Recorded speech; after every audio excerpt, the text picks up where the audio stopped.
Hi there. I'm Shane from Scale Up Consulting, and I thought it'd be interesting to share a short presentation on how I think scale-ups may want to consider structuring their boards. One of the things I am aware of is startup boards. A are often quite reactive, understandably. It's like, how do we get into X business? How do we make sure we're hitting the numbers so we can eat tomorrow? Are we going to run out of money in 3 months' time? And therefore, it has to be very reactive. And that's completely understandable. And often also because founders might be doing it for the first time and because they're very dependent on their investor initially, as they kind of been there, done it before on the board, there's often a slight parent-child type dynamic to those boards. And then what happens is the boards become bigger. Well, not the board, but the company becomes bigger and needs to mature. But also, the company hopefully is moving to sustainable growth or is well funded to allow to start to move from the hand to mouth, short term reactive nature of a startup to one where you're starting to invest to win, right? You're starting to say, okay, what do I need to do differently now that will allow me to beat the opposition in 3 years' time? How do I stop thinking about staying alive and think about winning? And that's a pretty big shift. And so this is a structure that you might want to think about for how your boards could operate to one that is not parent-child, but as a partnership, and one where the leadership team is extracting value from their board, from their non-execs, in a way that moves from being a kind of permission red light, green light, to one where you're saying, I know this strategy is okay, but make it better. You're paid to be here, make it better. And that's the point of this presentation here. So a short presentation on it, creating the optimal scale up board, and just hopefully some food for thought. So first of all, like as a board, hopefully you are aligned already on what we're trying to achieve and how big our ambition is. But it's really important to have that right? When anyone joins your board, they need to understand that, know what your purpose is, being very clear with your board and what your vision or your mission is in 3 to 5 years. And I have another video on the kind of how to think as a leadership team and exec that covers this in more detail, so I won't cover it in more detail here. But this should all be clear, and your board should be bought into this and should understand exactly what's going on. The platform that is culture and values, what it sits on top of that is your BAU, and is it now measurable, repeatable, scalable, and you're optimizing, and then this gap we're trying to close, and making sure we don't spread ourselves too thin. A lot of time I spend on boards is being very clear on what we are not doing. Invariably, it's quite easy for everybody to see what the problems are. The hard bit is to prioritize and then pause the things that do not matter right now, and also to understand what your critical chain is and therefore where your dependencies sit. And out of that, you will come up with a series of initiatives to close this gap from where our business is today and our vision for 3 to 5 years time. And all these initiatives will come through. You'll prioritize them. As I say, this is in much more detail in another video I've done. What the gaps are, and your board is now aligned with this, let's say, right? They kind of get it, and these are the initiatives we're going to do. Now, when you look at this slide, what you'll see is you have both BAU, which is functional, i.e. commercial, marketing, product, engineering, people, whatever it might be, that's kind of like the core functions. And then you have step change initiatives to disrupt X area, to go international, to build out our leadership training function, whatever it might be, that's a big step change initiative that you need to embed over time. And this should all be clear. So once you know that you've got initiatives and you've got functions and they're different, you can build your board accordingly. And of course, what we're trying to do is close the BAU gap so that over time you work through all your initiatives, and yay, the gap between where we are today and where we need to be for vision and mission is closed, as this shows here. So how do we do that, and how do you extract value from your board at the same time? So it all comes down to preparation and cadence and consistency is what I would start with. Here is a really simple kind of thought of how you might be driving the BAU part of kind of running your business and cadence into your exec meetings. So what I'm assuming here is every 4 weeks you have a board meeting. Roughly, you might have 9 a year or 10 a year with Christmas and a summer break, or whatever it might be. And in between those month-end board meetings, you have your exec get-togethers, right? So that's what this shows. So week 2, we've got exec meeting. Week 4, board meeting. Week 6, exec meeting. Week 8, board meeting. And at those exec meetings, let's say you do you touch base on your strategic initiatives. So we're doing initiative 1 and initiative 2, whatever it might be. And every month it's like there's an exec sponsor. There's perhaps a project manager in charge of it, and they both come in and they're like, this is what's going on with the initiative. And then you'll also do your ongoing, what's happening with commercial, pipeline, marketing, product, people.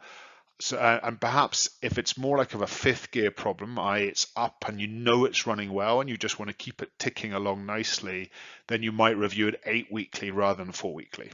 So figure out your cadence like this and be disciplined about it. But what then gets interesting with your board over the top is, ideally your board deep dive is hitting full review at the exec meeting at 2 weeks before the presentation here. But actually, if you were to roll this back forwards and roll it back in time, what really would happen here would be your deep dive would be starting 8 weeks earlier. And this is the crux of, I think, running good boards and cadence that goes with it is, if you know 8 weeks out what your 2 deep dives are going to be for your board, then you can start planning accordingly. So a couple of key things. One is, I believe it is essential that the person who presents deep dives to your board is probably not the C-level person. The reality is the C-suite need to operate as a team first and a functional swim lane lead second, right? So a functional lead second behind being a company leader. And that's a big shift from being a startup to a scale up. And I cover that off in my leadership video. But it's really, really important. As a result, there is a better functional leader who should be sitting underneath that person who really, really knows what's going on in that function, because they're 100% of the time and the leader is not, right? They are spending a lot of time giving context, communication, and pulling together cross-functional stuff. This is so let's say it's commercial, right? It might be actually it's your director or senior director of sales who is coming in, and they will come to the exec and they will do a very light straw man. 25 minutes of like, here's what I'm thinking. Here's kind of effectively like the spine of the presentation that I will give to the board. And they will take feedback from all the execs, including the chief commercial officer, if that was the case, right? So everyone feeds in over 20 minutes, like, think about this, what about that, what about that? Take lots of notes, and you move it in that meeting from 20% good to 30% good. They then go away, they work with their team to build out, let's say it's the commercial strategy for the next 12 months. Or the next 18 months, and they pull that together. So this is a functional BAU deep dive as opposed to a strategic initiative deep dive, probably. And they pull that together, and by the time they come back to the exec meeting 4 weeks later, it's now at 60% good, 65% good. And at that point, they get a pre-read that as if it was going to the board that comes to the C-suite. They go into the exec meeting, and maybe now it's a good 45 minutes to an hour. It's going right into it. And that's the cross-functional nature of the exec team, is they should all be leaning into this at this point, all be thinking, how does it impact the broader business? How do we communicate? And challenging as leaders, not just leaving it down to, let's say, the chief commercial officer. They'll do that. That probably takes longer, probably takes an hour. And at this point, that helps the director or whoever's owning this to take it from 60% good to 80% good, whatever it might be, and to go away and work on it.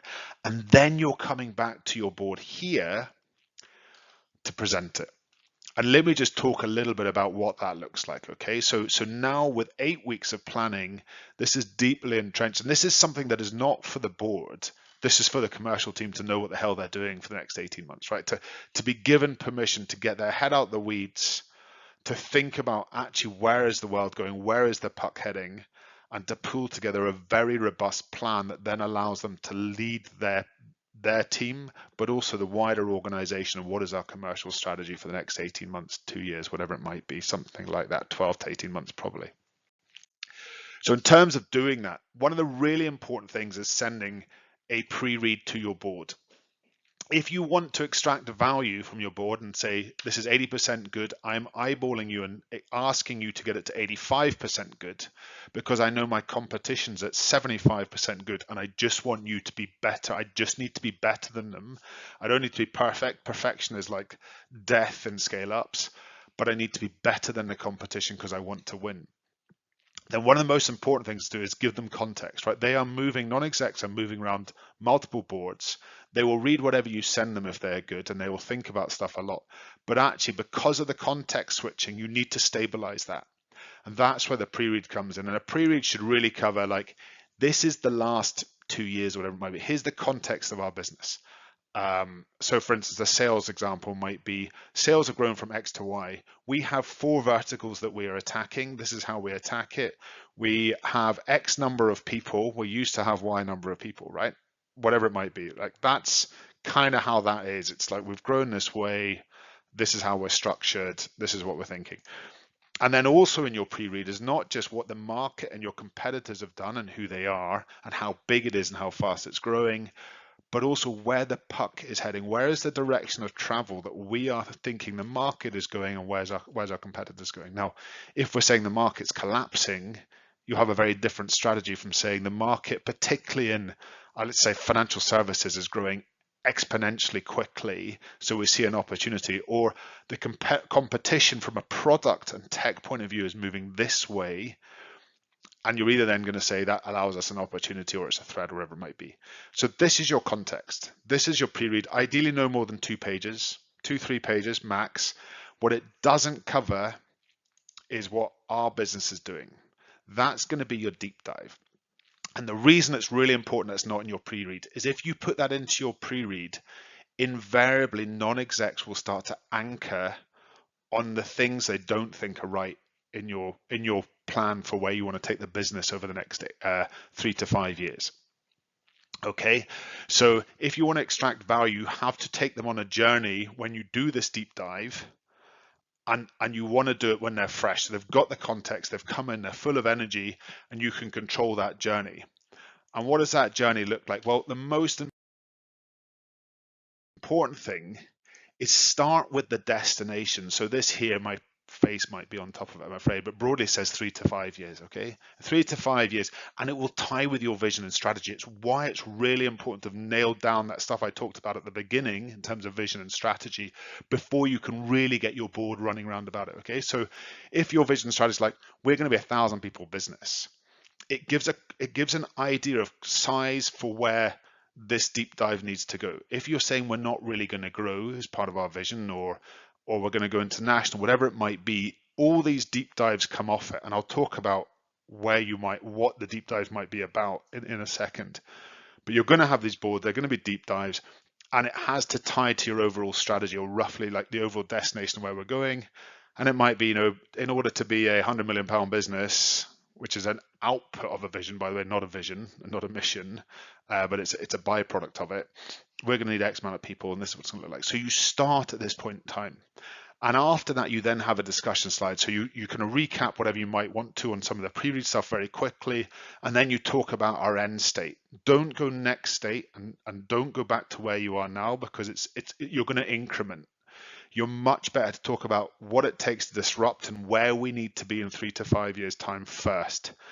And that's one of the easiest things, because tends to be boards are all pretty aligned on, we're going to go really fast, we're going to really big, whatever it might be.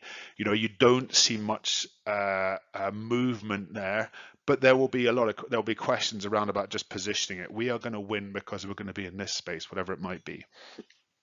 The really tough bit, and I would do that and position it, and then I'd have a discussion slide and allow people, and at that point ask questions, extract value. You're not putting in a do you approve, don't you approve slide, because that's not what these boards are about. That's not what strategy is about. This is like make it better, extract value. And then you're going to come back to this point here, right, which is the kind of 12 to 18 months. Now, invariably what happens, and this is why this is a scale-up thing that doesn't work for startups, is you've got to have enough money to ride through what is the trough of, or the valley of despair, okay, the trough of despair, which is this point where you've got maximum investment, minimum return. And as a board, you want to call it out now and say, are we all committed based on the size of the prize that we've now talked about, the size of prize at 3 to 5 years. Are we all now committed to the trough of despair where we've invested cash for 12 months, 18 months, 8 months, wherever we think it is, and we haven't yet seen the return come back? And that's super clear. And then you have a discussion sliding around about that. So you take it through, but you've really brought to life, here's the pain, here's how I'm measuring it, here's what we think, here's what we think it's there, here's the total amount, are we on board? And then you come back to, as a result of that, here's our 100-day plan to set us in the right trajectory and get things really moving quickly, and here's our measures of success and objectives and OKRs, whatever it might be. So you actually end up with something that looks like this, and you've probably got your presentation, your deep dive is split into the ultimate objective, 3 to 5 years time. Here we are as disruptor, the pain point here, 12 months, 8 months, 15 months, whatever that might be, and the 100-day plan out here. And this is kind of, I guess, a visual representation of what disruption looks like, an investment for major disruption looks like. So that's that. Now, how to actually weave this into your board, and this is the other bit that's absolutely critical, is I tend to extend my boards, not make them shorter. And I think you get more value from that. And this is why it's really important that your deep dives are up first when you structure your board meeting. If you go immediately to backwards looking questions on the board pack, why did that happen last month? Why did that happen? Why are we off track? Why are we on track? Why did this person leave the business? Whatever sort of tactical stuff you might look at, it's a mindset that you do not want your team being in, right? You want them having read the pre-reads, ideally sent a week in advance, 5 business days in advance, whatever it is, and coming in and knowing you're going first into this stuff. But before the minds become closed off, you want them as stretchy and elastic as possible. And so I would do something like an hour deep dive, which will overrun, another hour deep dive with a wee break in between, it'll overrun, then another breather. And then if you've got time, then you go and look at the board pack. People have read it in advance, they can send questions in advance if they want to, but then you go backward looking, you go into specifics. If you flip it the other way around, the board pack bit invariably drags out and takes longer than it should do, of looking about the historic looking back pieces, but it also, the mind moves in a different way. So I think it's really, really helpful if you structure a board more this way around than the way I've talked about there. And then if we look at kind of what does that mean in an annual cycle? Well, actually what's really important is to think about your year. And here, let's assume it's a December year end. Okay, so what we're thinking about is kind of November time, there's going to be a budget ask. And it's much easier to go for the budget ask into the following year if everybody has the context of the stuff we want to invest in, right? What are those troughs of despair that we need to ride through over the next 12 months? What's the net impact of all those, or the aggregate impact of all those things then coming through to that kind of following year? So, an example might be, you might have 2 deep dives. Let's say you have 10 board meetings a year or something like that, but you might have kind of first commercial one and a financial one, right? Financial might just be, how do we improve margin? Like, we're going to get gross margin up. We're going to operate within these parameters. We're going to hold EBITDA flat, whatever it might be, okay? And then let's say you have your kind of second product update because you had a product one 5 months earlier or something, which will be much shorter. So once you kind of you're either doing kind of deep dives or you're doing updates, and the 2 things move. You might be first marketing one, your second product one. And then this 3rd month actually is just, it's a much shorter meeting. It's 1 hour. And it's just looking at the board pack, going backwards. It's giving your team a break, right? It could be a smaller team, a smaller exec team, and then your audit committee might be super small. And really, you're signing off. If it's December year end, when you're signing off the accounts. So that's probably online only rather than face to face. These deep dives, I do think, work better face to face if you can, because again, it's the way the mind works, and kind of being there and having whiteboards and be able to explain things and work through them and thrash through them in detail. Then you might do online breather plus audit. You might do maybe it's people, it's people acquisition and onboarding, and then it's people L&D or something like that, whatever it might be. But 2 deep dives of people, or break it up so it's not too intense. But some things do pair up really quite well.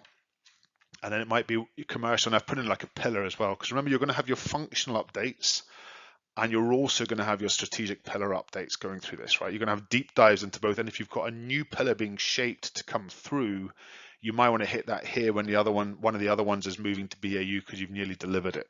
If you think of that original model. And then we might again, so it's 2 deep dives, and then the third, the quarter end one again would be like a breather, i.e. online only, backward looking historics only, and then maybe it's REMCOM, because again, if you think you've got year end coming up, you've probably got some sort of bonus or pay rise type discussion, and getting well ahead of that, here's how we're thinking. So you might have got that, and therefore again, much smaller number of people, dial in only, and you've only got 2 or 3 people joining for REMCOM or whatever it might be. And then again, now as you're coming into the end of the year, it's quite good to almost have one that's like a kind of top-down summary of all the bottom-ups. And that's when, ideally your exec offsite before it, rather than just being your standard exec meeting, I think is really good if it's like an exec day or an exec 2-dayer in that sort of early September-ish time, or a good few weeks before the top-down review, so you get time to then pull it all together and then kind of go with a top-down kind of this is how it all fits together type session. And the reason that's great is if you then think coming into year end, you ideally want your budget split across 2 months. And it's a bit like I said, people will anchor if you give them and here's our proposed deep dive in advance. If you just have one budget session for your board, understandably, human nature is to anchor in on the numbers. What is EBITDA? Am I happy with EBITDA growth? Am I not? Instead of, if you start with the levers, here's the levers we're going to pull, here's the parameters we're working to, which is if we don't invest, growth is going to look like this. We think we should invest, but we want to keep EBITDA at minimum flat. We don't want it to go backwards, or we need X amount of cash, or we're going to invest in these 3 areas, but not these areas. Talk about the levers you want to pull for your deep dive in 2 months before the year end, if you like, and then 1 month before the year end when you need to sign off the budget. Then it's like, here is the outcome of the discussion we had last time. So actually, I've put only one deep dive here, but you'd probably have budget 1 plus another deep dive of sorts. And you'd have budget 2, which would be really short because it's really the sum of all the levers in the deep discussion you've had. Budget 1 is budget 2 is like, and here's the outputs. And we can tweak it around a bit. So you can actually have deep dives here as well. When you map this out, you'll realize you can't, you've maybe got 3 strategic pillars and 2 budgets. That's 5. If you're doing 3 breathers or 2 breathers out of 9 boards or 10 boards, you might have only got 8. So 16, 5 have been taken off. You've got 11 deep dives, some of which are like a short update 6 months later. So you might have 2 commercials in there, 2 marketing in there, 1 financial, 2 product. Quite quickly, you get a structure to your year. Now, you don't need to set it in stone, but I think you should set it in stone 8 weeks before. So you should clarify with your board, this is what the next 2 months look like, 2 or 3 months before. Does anybody have any issues with that? Or at least with your chairman. So that is how I think you can start to get real rigor and stop having a board that is reactive and backwards looking, and instead really start to take advantage of some of the very bright and experienced people that you've hopefully got round your board table. That's just under 25 minutes. Apologies, maybe 1.25 time for it. But I really think this is important, and it's one of the ways to really transform a board to move from a startup to a scale up. Thanks very much.